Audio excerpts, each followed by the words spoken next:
Hi!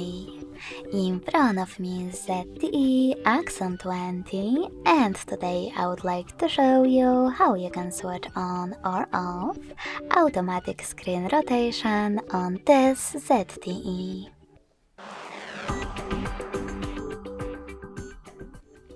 First of all, you need to access the tab menu.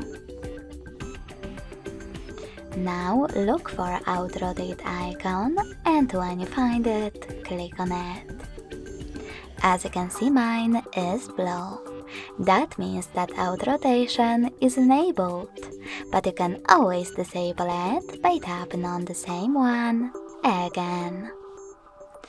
If you want to, you can also go into Settings, scroll down just a bit and access Display. Then scroll down and tap on this switcher next to Auto-Rotate screen to enable or disable it. Thanks so much for watching. If you enjoyed this video, smash that like button, comment and subscribe. Bye!